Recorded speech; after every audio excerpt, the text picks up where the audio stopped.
Hello, my dear students. Welcome to chapter number 10, the solar system. बेटा आज से हम आपका PA4 का सिलेबस साइंस का शुरू कर रहे हैं और उसका PA4 में जो आपका चैप्टर है सबसे पहले वो कौन सा है? The solar system. अब सोलर सिस्टम होता क्या है? बेसिकली हमारी जो अर्थ है, जिस प्लैनेट पे हम रह रहे हैं, ये भी सोलर सिस्टम का ही पार्ट है। ठीक है, तो इस चैप्टर के और सोलर सिस्टम को एक्चुअली पढ़ने से पहले एक थोड़ी सी इंट्रोडक्शन पढ़ लेते हैं इस चैप्टर के पीछे। All heavenly bodies like the sun, the moon and all the stars in the sky are the part of our universe. जितनी भी हेवनली बॉडीज हैं, जैसे कि सन हो गया, मून, जितने भी स्टार्स हैं जो कि स्काई में है, ये सारे क्या हैं? ये हमारे यूनिवर्स का पार्ट है। Of all the things present in the universe, the sun is the most important to us. जितनी भी चीज़ें हमारे यूनिवर्स में हमारे आसपास प्रेजेंट हैं, उसमें से सबसे इंपॉर्टेंट चीज़ कौन सी है? Sun. Sun has heat and light of its own and hence it is known as a star. Sun के पास अपनी एक हीट होती है और लाइट होती है और इसी वजह से सन को किस कैटेगरी में डाला गया है? It is a star. अब सबसे पहले कि स्टार्स क्या होते हैं। देखो, जब आप नाइट स्काई में देखते हैं तो you see some small lights, something twinkling, कुछ ऐसी चीज़ें जो चमकती हैं आसमान में रात को, उनको हम क्या कहते हैं? स्टार्स। ठीक है, अब देखते हैं स्टार्स किस चीज़ से बनी होती है। A star is a huge ball of hot gases. जो स्टार्स हैं वो किससे बने होते हैं? हॉट गैसेस से बने होते हैं। It has heat and light of its own. ठीक है, उनकी अपनी हीट और अपनी लाइट होती है। The nearest star to our earth is sun. ठीक है, हमारी अर्थ से जो सबसे पास में स्टार है वो कौन सा है? द सन। अब आप ये सोचोगे, जैसे कि आपकी यहाँ पे पिक्चर दी हुई है, कि जो ट्विंकलिंग है यानी कि दूर से चमकते होते हैं वो स्टार्स हैं, और मैम कह रही है कि जो सन है वो भी एक स्टार है, लेकिन सन जो है वो तो बहुत ही ज़्यादा ब्राइट और बहुत ज़्यादा बड़ा है उन स्टार्स के कंपैरिजन में। तो ऐसा क्यों है? ऐसा इसलिए है बेटा, देखो, जो चीज़ हमारे पास होती है वो हमें साइज़ में बड़ी दिखती है और जो चीज़ हमसे बहुत दूर होती है वो हमें साइज़ में उतनी ही छोटी दिखती है। जो सन है, it is the nearest star to the earth. जो सन है वो अर्थ के सबसे करीब वाला एक स्टार है। ठीक है, इसलिए it seems bigger and brighter because it is close to us. Many other stars are bigger and brighter than the sun, but they appear smaller because they are far away from us. अब बाकी के जो stars हैं, जो हमें छोटी छोटी twinkling lights दिखती हैं नाइट स्काई में, वो क्यों छोटे दिखते हैं? क्योंकि वो एक्चुअली सन से बहुत बड़े हैं, बट वो हमसे बहुत ज़्यादा दूरी पे हैं, इसलिए वो हमारे को साइज में बहुत ज़्यादा छोटे दिखते हैं। Sometimes we come across a bright star in the northern sky. This is called a pole star. कभी कभी आपने नॉर्थ की तरफ अगर रात को ध्यान से देखो तो कोई एक स्टार आपको बहुत बड़ा सा दिख रहा होगा। ठीक है, उसको हम क्या कहते हैं? उसका नाम है पोल स्टार। अब नेक्स्ट है कॉन्स्टलेशंस। कॉन्स्टलेशंस क्या होते हैं? देखो, कभी अगर आपने गर्मियों में रात को छत पे गए होगे और स्टार्स की तरफ, स्काई की तरफ देखा होगा, तो आपको कहीं ना कहीं किसी कोने में ना बहुत सारे स्टार्स इकट्ठे क्लस्टर में, एक ग्रुप में प्रेजेंट होंगे और आपको ऐसा भी लग रहा होगा कि ये कोई शेप बना रहे हैं। ठीक है, वो जो स्टार्स होते हैं उनको क्या कहते हैं? कॉन्स्टलेशंस कहते हैं। ठीक है, so let's see. Cluster of stars that form a definite shape or pattern in the sky are called constellations. इसको आप अंडरलाइन भी करेंगे पेंसिल से बेटा। कहाँ से? देखो, मैं दोबारा बता रही हूँ। Cluster of stars that form a definite shape or pattern in the sky are called constellations. यानी कि क्लस्टर का मतलब होता है ग्रुप। स्टार्स का कुछ ऐसा ग्रुप जो कि कोई एक शेप या कोई पैटर्न बना रहा हो स्काई में, उसको क्या बोलते हैं? कॉन्स्टलेशन बोलते हैं। These patterns resemble some familiar things like animal और मैन। अब ये जो पैटर्न है, ये जो पिक्चर बन रही है या कोई शेप बन रही है, ये या तो किसी एनिमल की लगेगी आपको, या आपको लगेगा किसी का फेस बना हुआ है। ठीक है, या आपको लगेगा स्पून बना हुआ है। ठीक है, तो इन शेप्स को हम क्या कहेंगे? कॉन्स्टलेशन। कुछ कॉमन कॉन्स्टलेशंस जो हैं वो आपकी बुक में देखो पिक्चर में दिए हुए हैं। ठीक है, ये कौन कौन से हैं? The great bear, the little bear and the Scorpio are some of the constellations. कुछ अब देखना कभी, अभी तो बेटा वेदर बहुत ठंडा है, so I will not suggest you कि आप छत पे जाओ और स्काई में कॉन्स्टलेशन देखने की कोशिश करो। समर्स के टाइम पे जब स्काई ज़्यादा क्लियर होता है और उस टाइम पे टेम्परेचर भी अच्छा होता है, तो तब आप जाके कुछ इस टाइप की शेप्स अगर देखने की कोशिश करोगे तो they are very easily visible, बहुत आसानी से आपको दिख जाएंगी ये शेप्स। ठीक है, तो ये कौन कौन सी है? Great bear constellation, little bear constellation and Scorpio constellation. अब नेक्स्ट आ गया है सोलर सिस्टम, कि हमारा सोलर सिस्टम है क्या। देखो अब इसे अंडरलाइन कर लो। The sun's family is known as solar system. देखो सोलर का मतलब है समथिंग रिलेटेड टू सन। ठीक है, तो सन की जो फैमिली है उसको क्या बोलते हैं हम? सोलर सिस्टम बोलते हैं। It comprises of the sun, 8 planets, their satellites and other heavenly bodies। अब सन की फैमिली के मेंबर्स कौन कौन से हैं? सबसे पहले तो सन है, उसके साथ साथ 8 planets हैं, उनकी सैटेलाइट्स हैं और कुछ और हेवनली बॉडीज भी हैं। हेवनली बॉडीज का मतलब जो बॉडीज स्पेस में मिलती हैं। ठीक है, the sun is in the centre and other bodies revolve around it. अब जो ये सन है ये सेंटर में रहता है और ये बाकी के इसके फैमिली मेंबर्स जो है ये इसके आसपास चक्कर काटते रहते हैं, घूमते रहते हैं।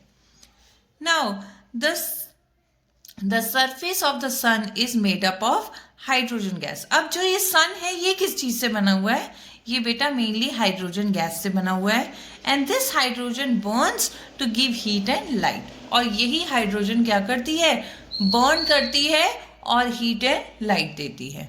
Now next let's come to planets, कि प्लैनेट्स क्या होते हैं। Planets are heavenly bodies that move around the sun in elliptical paths called orbits। Planets क्या होते हैं? ये कुछ ऐसी heavenly bodies होती हैं जो कि सन के आसपास चक्कर काटती रहती हैं, गोल गोल घूमती रहती हैं। ठीक है, और किस में घूमती हैं? एक फिक्स्ड पाथ पे। वो अपना जो रास्ता है वो कभी भी बदलती नहीं है, वो एक पर्टिकुलर रास्ते पे पर्टिकुलर पाथ पे घूमती हैं। वो क्या होता है? एलिप्टिकल पाथ, यानी कि ऐसा नहीं कि कोई सड़क बनी हुई है, एक इमेजिनरी पाथ है, एक इमेजिनरी रास्ता है और वो उसी पे घूमती रहती हैं। और इस इमेजिनरी रास्ते को क्या कहते हैं? Orbits. Planets do not have their own light, they reflect the light of the sun that falls on them। अब सबसे पहली क्वालिटी प्लैनेट्स की क्या होती है? प्लैनेट्स की अपनी कोई लाइट नहीं होती है। वो क्या करते हैं? जो सन की रोशनी उनके ऊपर पड़ रही होती है उसको एब्जॉर्ब करते हैं और फिर उसको रिफ्लेक्ट बैक करते हैं। There are 8 planets in our solar system। Pluto was earlier considered as the 9th planet, but now it is no longer considered as a planet। कई साल पहले तक जो प्लूटो था उसको 9th planet के तौर पे कहा जाता था। पहले कहा जाता था कि सन हैज 9 planets, लेकिन अब प्लूटो को प्लैनेट की कैटेगरी से हटा दिया गया है। क्यों हटा दिया गया है? क्योंकि जो प्लैनेट प्लूटो जो माना जाता था वो एक्चुअली प्लूटो सन से इतनी ज़्यादा दूरी पे था कि जब तक वो अपना एक रिवॉल्यूशन सन के आसपास खत्म करता था उतनी देर में बाकी सारे प्लैनेट्स के कई सारे रिवॉल्यूशंस खत्म हो जाते थे। इस वजह से कभी भी प्लूटो को हम इस कैटेगरी में नहीं रख सकते थे, क्योंकि जो उसकी रिवॉल्विंग स्पीड थी वो comparatively was much longer as compare to rest of the planets. इसलिए प्लूटो को प्लैनेट की कैटेगरी से बिल्कुल हटा दिया गया। और अब हमारे पास कितने प्लैनेट्स हैं? 8 प्लैनेट्स हैं। देखो सबसे पहले है सन और उसके बाद हमारा फर्स्ट प्लैनेट है Mercury, then Venus, then third one is Earth, then fourth is Mars, फिर है जुपिटर, फिर है सैटर्न, फिर है यूरेनस एंड फिर है नेपच्यून। अब इसमें हर प्लैनेट की अपनी कुछ ना कुछ कैटेगरी है, उससे रिलेटेड बहुत सारे क्वेश्चंस पूछे जा सकते हैं। जैसे कि अगर मैं आपसे पूछूंगी which is the closest planet to the sun, तो आपका आंसर क्या होगा? सन से सबसे पास वाला प्लैनेट कौन सा है? मर्क्यूरी। अगर मैं आपसे क्वेश्चन पूछूंगी which is the farthest planet to the earth, sun, यानी कि सन से सबसे दूर वाला प्लैनेट कौन सा है? Your answer will be Neptune.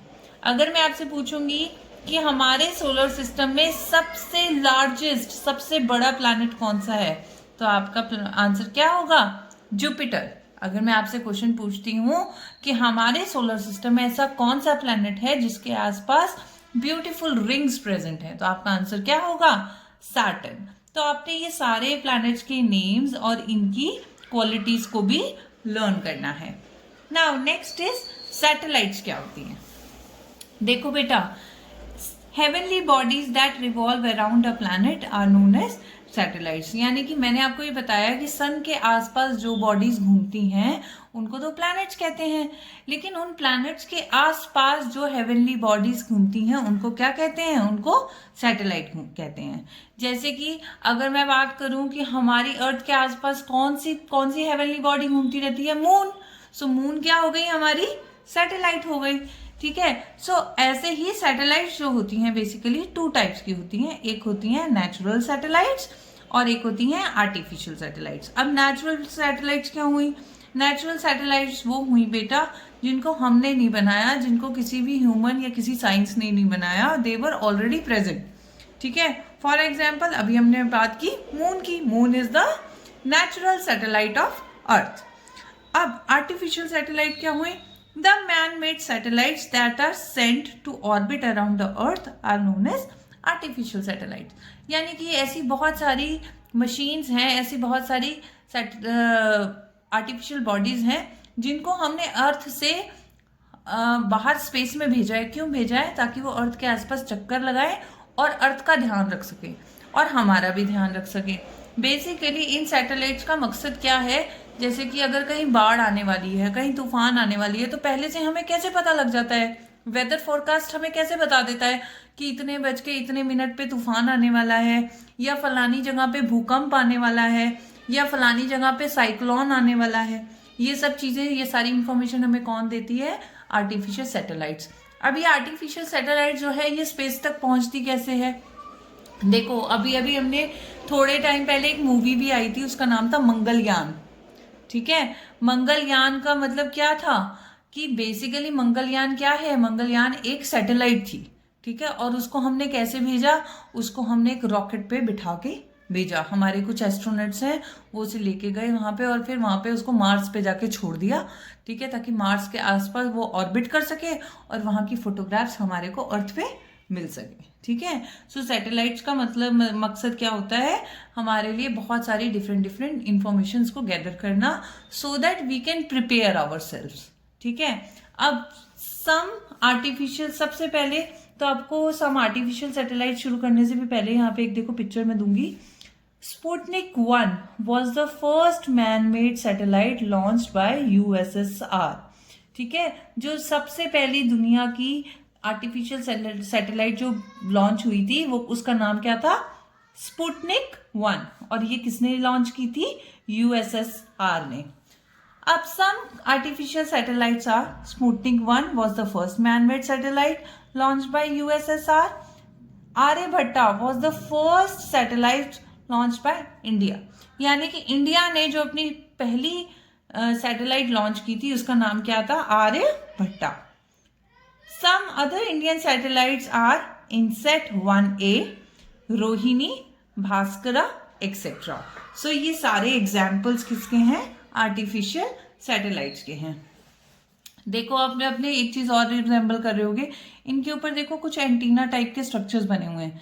Basically इनका क्या काम होता है, इनका काम होता है जितनी भी इंफॉर्मेशन ये गैदर कर रहे हैं इनको ये अर्थ पे ट्रांसफर करें और हमें वो इंफॉर्मेशन मिल जाती है। ना हाउ डू सैटेलाइट्स हेल्प अस, जैसे अभी हम बात कर रहे थे कि इन सैटेलाइट्स को बनाने की क्या ज़रूरत है, उनके क्या क्या यूजेस हैं, तो अभी हम वो भी डिटेल में डिस्कस कर लेते हैं। Satellites orbit around the planet in definite orbits. These satellites give us lots of information about the space. और वो इंफॉर्मेशन क्या होती है, सबसे पहले मैंने अभी आपको बताया weather satellites. Weather satellites help us by forecasting weather, floods, forest fire and glaciers. ठीक है, यानी कि वेदर सैटेलाइट्स क्या होती हैं, वो ऐसी सैटेलाइट्स होती हैं जो अर्थ के डिफरेंट कोनों पे कहाँ पे कौन सी बाढ़ आने वाली है, भूकंप आने वाला है, तूफान आने वाला है, कहीं आग लग गई है, कहीं पे ग्लेशियर टूट गया है, तो ये सारी इंफॉर्मेशन कौन हमें देता है, वेदर सैटेलाइट देती है। Next is communication satellites help us in communication through mobiles. हम जो अपने मोबाइल्स के थ्रू यहाँ बैठे बैठे हम अमेरिका कनाडा कहीं भी फ़ोन कर लेते हैं, ये किसके थ्रू हो रहा है? कम्युनिकेशन सैटेलाइट्स की हेल्प से हो रहा है। Many of our favorite TV programs on television are also broadcasted with the help of satellites. जितने भी हमारे टेलीविज़न पे प्रोग्राम्स आते हैं वो सारे किसकी वजह से आते हैं? बिकॉज वहाँ स्पेस में टेलीविज़न सैटेलाइट्स हैं जो कि इन प्रोग्राम्स के सिग्नल को हमारे घरों के टीवी में सेंड करती हैं। सो आई होप आपको ये चैप्टर बहुत इंटरेस्टिंग लग रहा हो बेटा, and you will enjoy it. Thank you.